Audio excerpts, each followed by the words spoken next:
Good morning everyone. Previous class में हमने पढ़ा था कि लिंग सहलग्नता क्या है और कंप्लीट लिंकेज, इनकम्प्लीट लिंकेज और क्रॉसिंग ओवर को हमने डिस्कस किया था। आज का जो हमारा टॉपिक है वो बहुत ही ज़्यादा इम्पॉर्टेंट है, क्योंकि आज के टॉपिक में हमारे लिए पढ़ना है कि जिस लिंग सहलग्नता को हमने प्रीवियस क्लास में पढ़ा था उस लिंग सहलग्नता का हमारी मतलब ह्यूमन की जो स्पीसीज़ है उसमें क्या इम्पोर्टेंस है और इससे क्या कैरेक्टर डेवलप होते हैं, या लिंग सहलग्नता के कारण क्या ऐसी कोई डिसीजेस भी हैं जो हमें हो सकती हैं। तो इसके बारे में हम आज की क्लास में डिस्कस करेंगे। तो आज का जो हमारा टॉपिक है वो है लिंग सहलग्न वंशानुगति। जैसे कि आपको पता है, प्रीवियस क्लास में भी बताया था कि जो मनुष्य होता है उसमें लिंग को निर्धारण करने वाले जो जीन्स होते हैं उन जीन्स को या उन गुणसूत्र को हम लिंग सहलग्न गुणसूत्र या लिंग सहलग्न क्रोमोसोम्स कहते हैं।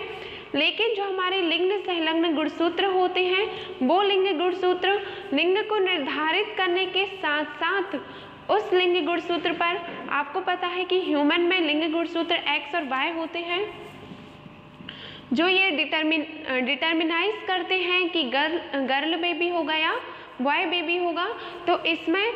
जो एक्स क्रोमोसोम है और जो वाई क्रोमोसोम्स हैं, इन क्रोमोसोम्स पर लिंग को निर्धारित करने वाले जीन्स के साथ साथ कुछ ऐसे जीन्स भी पाए जाते हैं जो एक पीढ़ी से दूसरी पीढ़ी में संचरित होते हैं, लेकिन इनका वर्क लिंग को निर्धारण करना नहीं होता।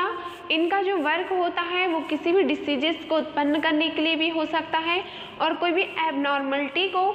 भी डेवलप करने के लिए हो सकता है। तो हम यदि सिंपली बोलना चाहें कि यदि लिंग सहलग्न वंशानुगति क्या है, तो जो हमारे लिंग गुणसूत्र होते हैं इन गुणसूत्र पर पाए जाने वाले लिंग सहलग्न जीन के साथ साथ कुछ ऐसे जीन्स भी होते हैं जो हमारी एक पीढ़ी से दूसरी पीढ़ी में ट्रांसमिटेड होते हैं और बहुत सारे डिसीजेस, बहुत सारी एबनॉर्मलिटी के लिए भी वो फैक्टर होते हैं, उनको उत्पन्न करने के कारक होते हैं। यदि हम बात करें लिंग सहलग्न वंशानुगति की, तो आपको पता है कि जो लिंग गुणसूत्र बाय होता है वो लिंग गुणसूत्र बाय एक्स क्रोमोसोम की अपेक्षा बहुत ही छोटा होता है, और जो वाई गुणसूत्र है उस गुणसूत्र पर जो जीन्स होते हैं वो बहुत ही कम संख्या में पाए जाते हैं। और ये जो हमारा वाई क्रोमोसोम होता है ये वाई क्रोमोसोम निर्धारित करता है कि गर्ल बेबी बर्थ होगा या बॉय होगा। तो जो हमारा वाई क्रोमोसोम होता है ये अपेक्षाकृत एक्स क्रोमोसोम से छोटा होता है, और इस पर जो जीन्स पाए जाते हैं ये जीन किसी भी ह्यूमन में मेल होने के लिए रिप्रेजेंट करते हैं कि वो मेल होगा। और इस वाई क्रोमोसोम पर एक जीन पाया जाता है जिसे हम TDF जीन कहते हैं, और जो TDF जीन है वो सबसे छोटा जीन कहलाता है। यानी ह्यूमन बॉडी का सबसे छोटा यदि हम जीन कहें कि कौन है तो वो हमारा TDF है, और TDF का जो पूरा नाम है वो है टेस्टिस डिटर्मिनर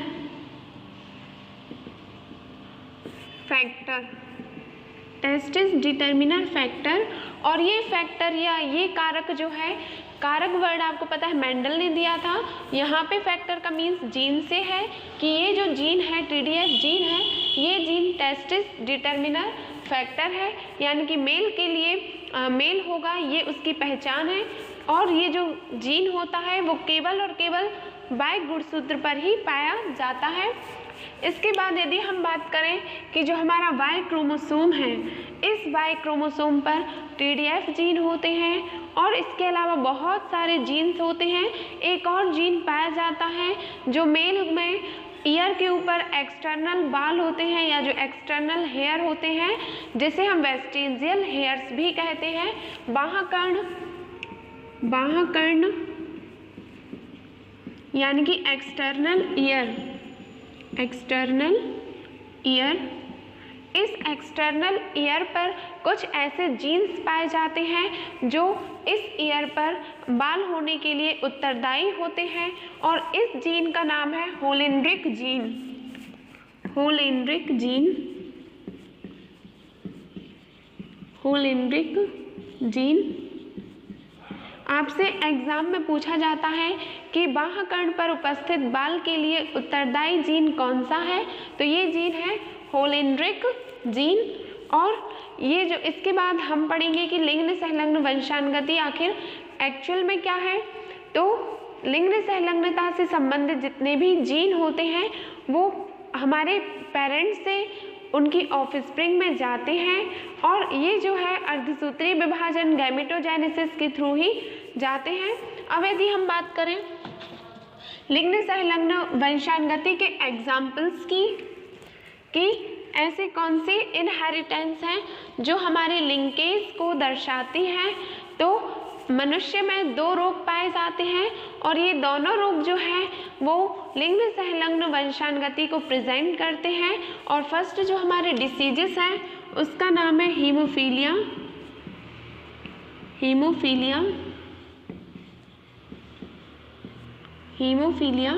और सेकंड जो है वो है वर्णांधता।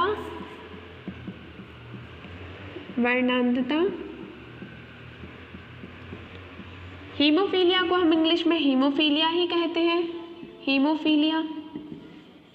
लेकिन जो हमारी वर्णांधता है, इस वर्णांधता के लिए हम कलर ब्लाइंडनेस बोलते हैं, कलर ब्लाइंडनेस। और अब यदि हम बात करें कि ये जो रोग हैं ये किस प्रकार से होते हैं, तो जो लिंग संलग्न वंशानुगति को प्रदर्शित करने वाले जितने भी डिसीजेस होती हैं उनमें जो इन डिसीजेस को निर्धारित करने वाले जीन्स हैं वो हमेशा और हमेशा एक्स क्रोमोसोम पर ही पाए जाते हैं। कभी भी वाई क्रोमोसोम पर इन जो बीमारियां हैं इनको निर्धारित करने वाले जीन्स नहीं पाए जाते। केवल एक्स गुणसूत्र पर ही जो है वो लिंग संलग्न जीन पाए जाते हैं, लिंग संलग्न जीन। और ये जो जीन होता है ये अप्रभावी होता है, यानी कि रिसेसिव होता है, और इस जीन के लिए हम H से दर्शाते हैं। पहले हम हीमोफीलिया के बारे में पढ़ रहे हैं, तो हीमोफीलिया H से आता है, इसलिए यहाँ पे हीमोफीलिया के लिए जो उत्तरदायी जीन रहेगा उसे हम H से दर्शाएंगे, और ये जीन हमेशा X क्रोमोसोम पर ही रहेंगे और अप्रभावी रहता है, अप्रभावी।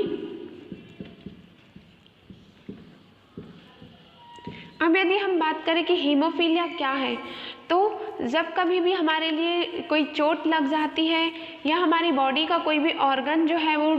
डिस्ट्रॉय हो जाता है या डैमेज हो जाता है, तो जो हमारी बॉडी है आपको पता है कि उसमें RBCs रहती हैं, थ्रोम्बोप्लास्टिन रहता है, ये सभी जो है एक जाल बना लेते हैं जिसे हम रक्त का थक्का या ब्लड क्लॉट कहते हैं, ब्लड क्लॉट। लेकिन जब हमारी कोई भी ह्यूमन है वो हीमोफीलिया से पीड़ित होता है या हीमोफीलिया से ग्रसित होता है, तो उसमें रक्त की थक्का बनने की क्षमता नहीं पाई जाती, उसका जो ब्लड होता है उसमें जमने की क्षमता नहीं पाई जाती, और उसे कभी भी चोट लगे तो जो ब्लड है वो रेगुलरली बहता रहता है, और रक्त का थक्का ना जमने के कारण पूरा जो ब्लड है वो बॉडी के बाहर निकल जाता है, जिससे कभी कभी डेथ भी हो जाती है, और इसी कारण इसे हम हीमोफीलिया या ब्लीडर्स रोग भी कहते हैं। हीमोफीलिया के लिए हम ब्लीडर्स रोग भी कहते हैं, ब्लीडर्स रोग, ब्लीडर्स डिसीजेस।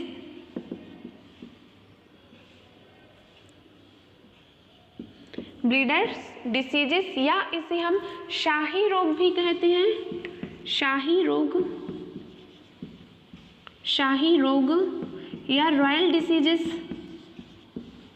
Royal diseases. इसे शाही रोग इसलिए कहा जाता है क्योंकि ये जो है सबसे पहले महारानी विक्टोरिया के लिए हुआ था, जो कि इंग्लैंड की क्वीन है, तो इस कारण इसे रॉयल डिसीजेस यानी कि शाही परिवार में होने वाली बीमारी है, इसलिए इसे रॉयल डिसीजेस कहा। और ब्लीडर्स डिसीजेस इसलिए कहा क्योंकि इसमें रेगुलरली ब्लीडिंग होती है, ब्लड का क्लॉट नहीं जम पाता। और हीमोफीलिया इसलिए कहा हीम मतलब होता है आयरन, और फीलिया मतलब कोई भी बीमारी, मतलब हीम मतलब रक्त के ना जमने के कारण जो डिसीजेस होती है। अब यदि हम बात करें कि ये डिसीजेस क्यों होती हैं और इसकी वंशानुगति यानी कि इनहेरिटेंस कैसे होती है, तो आपको बताया था, मान लीजिए हमारी फीमेल है और ये हमारा मेल है।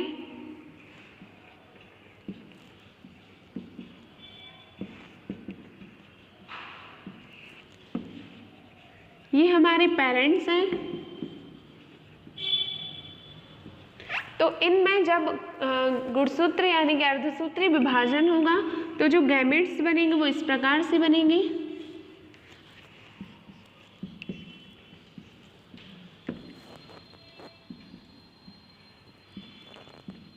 और यहाँ पे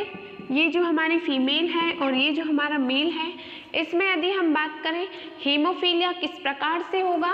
तो हीमोफीलिया के लिए जो जीन उत्तरदायी होता है, हीमोफीलिया के जीन के लिए हम H से दर्शाते हैं, हीमोफिलिक जीन, हीमोफिलिक जीन इसे हम H से दर्शाते हैं। और मान लीजिए कि जो फीमेल है उसके X गुणसूत्र पर एक H यानी कि अप्रभावी जीन है, और जो हमारा मतलब मेल है इसके X गुणसूत्र पर भी एक H जीन है। आपको पता है कि जो हमारी फीमेल रहेगी उसमें दोनों ये होमोजाइगस जीन रहेंगे, यानी कि XX है यानी कि समान जाति के हैं, और यहाँ पे हेट्रोजाइगस क्योंकि XY है। तो जब यहाँ पे XX यानी कि हीमोफिलिक जीन होगा तो इसमें से आपको पता है कि एक जो X क्रोमोसोम रहता है वो डोमिनेंट रहता है यानी कि प्रभावी, डोमिनेंट,